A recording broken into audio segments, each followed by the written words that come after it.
we're back. We are here for the second episode of Behind the Green and Gold, and I just want to begin by thanking you for almost 50,000 people watched it on Facebook alone, not to mention all our other platforms, and want to give a great shout out to Leanne's Fine Jewelry for making this possible. The stories are great. The feedback has been great. Thank you so much for all the positive comments and sharing and liking and all that stuff. Now on to episode 2, and I'm here today with the one, the only, the pride of Baytown, Texas, right? Come on. Dickinson High School. Come on. That's the Gators. The Gators. The Dickinson Gators. The Gators, man. Baytown, Texas. Yes, sir. That's close to Houston. How far is that from Houston? It's about 20 minutes. Oh, so It's East Houston. Is it on the side closest to the water? We were by the water. Yeah. The water. All right. Just like Russellville. You're by the water. Bonadilla. So Baytown, Texas. Dickinson High School. Yes, sir. Baytown's a town of about 85,000, right? The school that you went to, 3,500, 4,000. It's pretty big school. It's a big school, 6A. 6A. Is that the highest classification in Texas? 6A D1. Yes, sir. Yeah. So you're playing against all the big boys in Dallas, and everybody knows. I mean, you can't talk high school football without Texas high school football. I mean, that's the epitome of high school football. Yes, sir. So I said all that to say this. Baytown. Did you live there a long time? Yes, sir. I grew up, born and raised there. Whole life? Yes, sir. Dickinson High School, all 4 years? 9. My dad coached there. Oh, wow. I've been there since I was 9. All right. About 40 minutes from Baytown. So we made that drive every day. So, about 9 years old. Darion Crooms, but I'll tell you, most people just, he has this thing like a lot of people do, it's just Crooms. Everybody just calls him Crooms. And one of the nicest guys you'll ever meet. He's a hard worker. He's a SAC president. He works for Campus Life, and he was just telling me that he was over in the new Ferguson Student Union, helping put up shelves and all that kind of stuff. So we set the groundwork. I got to know, how in the world do you end up in Russellville, Arkansas from Baytown, Texas? Man, so originally I was committed to A&M Commerce, Division I in East Texas. It's East Texas A&M now. Yeah. And some stuff fell through with the coaching staff, and I had to find somewhere to go. And it's crazy because I wasn't even going to play football in college. I was going to be an architect. I wanted to go to architecture school in Oklahoma State. Yeah. And then my mom, my dad, my friends like, man, you can't. You had a good season. You can't give it up. And my old offensive coordinator in high school, he knew the offensive coordinator up here. And they hit it off, got me up here on a visit. That's good. And then head coach Ship offered me on the spot, the old head coach that we had. And I liked the campus. It was pretty here. It was real pretty, a lot of green. I said, I'm going to give it a shot. I think God got a call in here for me. So, I mean, you can't argue with that. Well, tell me a little bit about your recruitment process, because last week we talked about it with Madeline. It's so interesting how every athlete has a different story on that. How did that start for you? It was slow. I'm being undersized, playing in the biggest stage of Texas. I played next to a lot of stars. I mean, the coaches didn't come to the games for me specifically. They came for, we had a kid named P.J. Williams, Donovan Green. These are top recruits in Texas at the time. Right. And I just had to show out when they were there. That's exactly right. So you get your opportunity. Hey, they may be coming to watch somebody else, but I'm going to show up and show out while I'm here. So, and camps as well. It's just everything. It was very slow though. Once it kind of started the end of my junior year, a lot of recruitment started going up a little bit, but it really wasn't just much. So I had to kind of get my own out the mud and go to camp, show myself, and then when the opportunity came, just make the best of it. So because they look out on the field, 5'10", right, 180. Now, I did see that when you came here on your freshman bio, it said 165, so you put on 15 pounds of muscle since you've been here. Yes, that's what I'm talking about. But I mean, the intangibles, they look out there and they see in high school, 5'8", 165. Right, the eye test. So one time my junior high football coach told me, he said, Piker, you're small, but you make up for it by being slow. You had the opposite effect on that. You may have been small, but I bet you made up for it by being fast. Yes, sir, fast. And I will say my IQ helped a lot on the field. I can that football IQ. Be an defensive quarterback and help everybody else play the game right, go smooth. That's right. What kind of offense did you run in high school? We were based out of 12 personnel. We use our tight ends a lot. Love the 2 tight ends. Yeah, Dickinson, we are known for running the ball. And that's right. Receivers, you might average about 3 targets a game, but them receivers probably going to have 3 catches and 2 touchdowns. Yeah. And it's just like we going to throw the ball deep. We a quarterback run game, power. That's awesome. Base. So if I had to ask you your very first, if you had to think back in your mind, your first football memory, what would it be? My first football memory, Bayou City Bears, Baytown Bears, Little League. I caught a kickoff return. I took it to the house. That was my first touch of the game. I went all the way. I took about 40 that's awesome. to the crib. So, and that's a great first memory. I mean, right. Kickoff returns. And you do some returning here, too. So yes, sir. We're going to get you this next year. We're going to see some more of those returns. Well, now I got to ask you this. Since I asked you your favorite memory, I want you to think back. What's the hardest you've ever been hit? Hardest I ever been hit?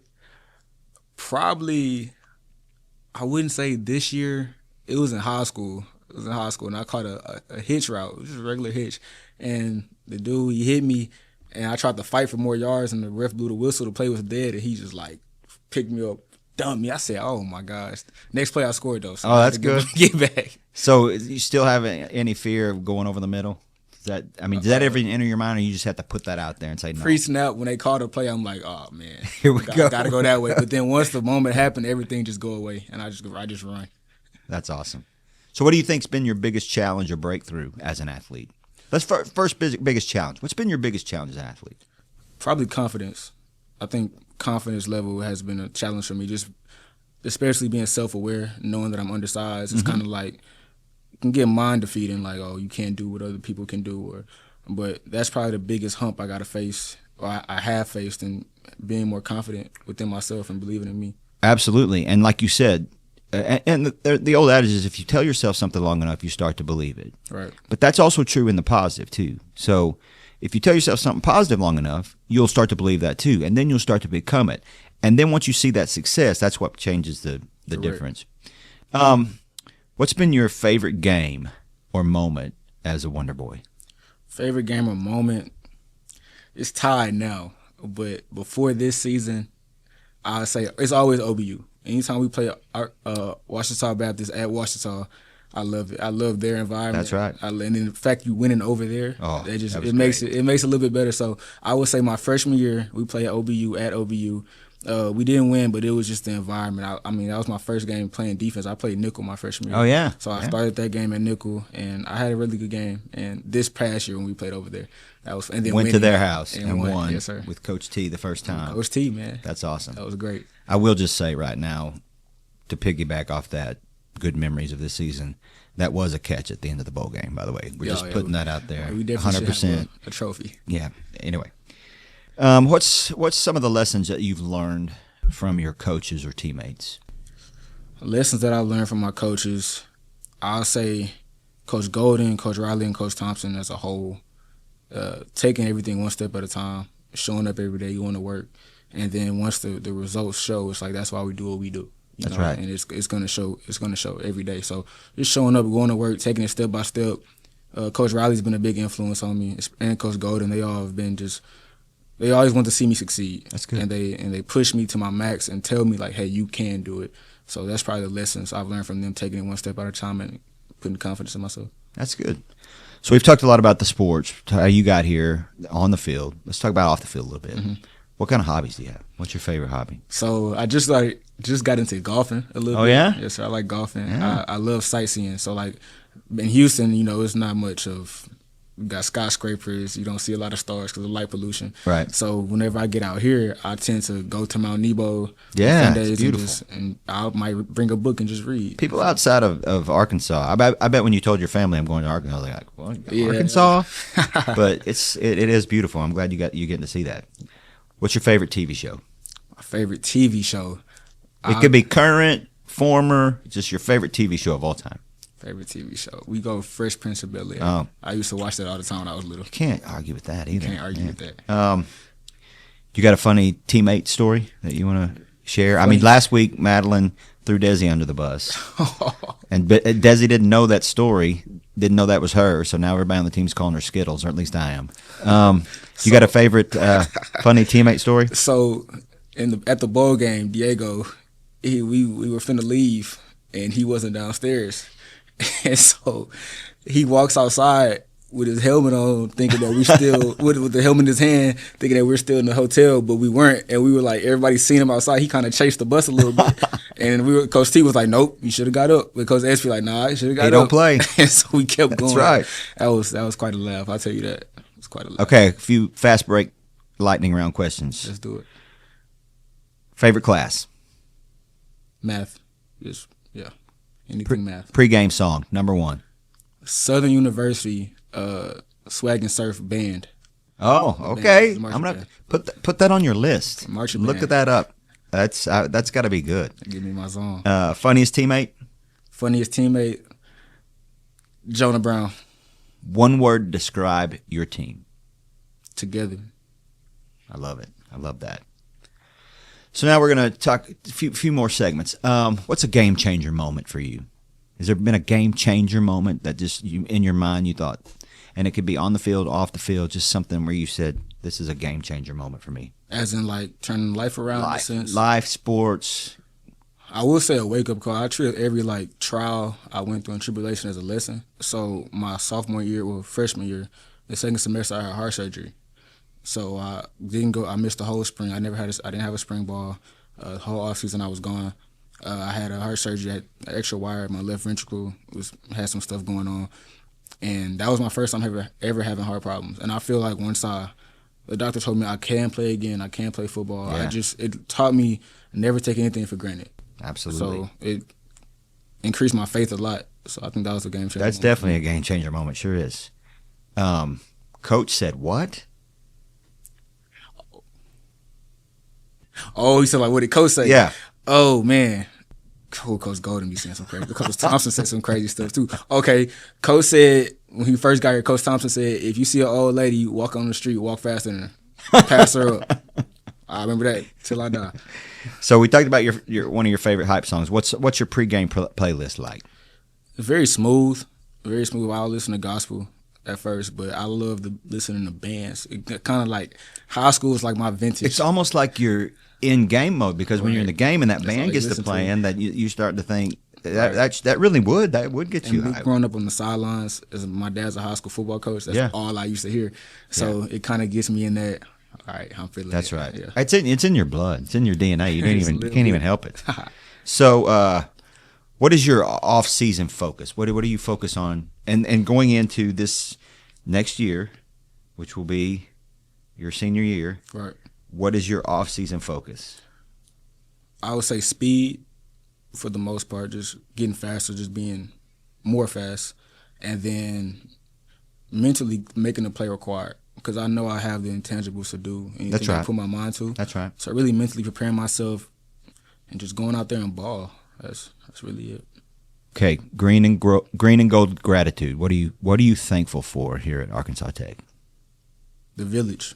The people around me that has accepted me, being 8 hours from home. Oh yeah, and people have they've noticed that. And Miss Amy, Miss Riley, Mr. Kevin, Coach Thompson, Coach Riley, Coach Golden, and especially Coach Golden, like they've seen me since I was young. Yeah, Miss Amy, they've seen me since I was a freshman, since I first got here, and I'm just thankful for how they took me in to work or took me in to just. They come to my game to support me when my parents can't be there. So they're an extensive family, and I'm forever grateful for Well, I'll tell you, and I mentioned this earlier, I've been thoroughly impressed in the short time that I've been here that you just put your head down and you go to work. You're involved. You help me in the student section at basketball games. You're president of the SAC. I mean, you're always present, and you're making the most of your experience here. Yes, sir. It's not just playing football, going to class. You're making the most of this. All right, it's time for our final 10. We end every Behind the Green and Gold podcast with the final 10 questions. Are you ready? Yes, sir. What is one word that describes you as an athlete? Persistent. What motivates you to work hard when no one is watching? My story. What part of your sport do you love the most? The lessons. What is the hardest part of being an athlete that people don't see? Leadership. What sound or moment during a game makes you feel most alive? The band. We've talked about that. What sound or moment during the sport do you least enjoy? The other crowd cheering. Who had the biggest impact on you as an athlete? My dad. What is a lesson sports has taught you that applies to life? When you get knocked down, get back up. Come on. If you weren't playing your current sport, what sport would you want to play? Baseball. And then finally, it's my favorite one. When people in this community, in this Arkansas Tech family, this village, when they think of you as the years have passed, what do you want them to remember? He left Arkansas Tech in Russellville, Arkansas better than he found it. Come on. That's what I'm talking about. And that dap was clean, yo.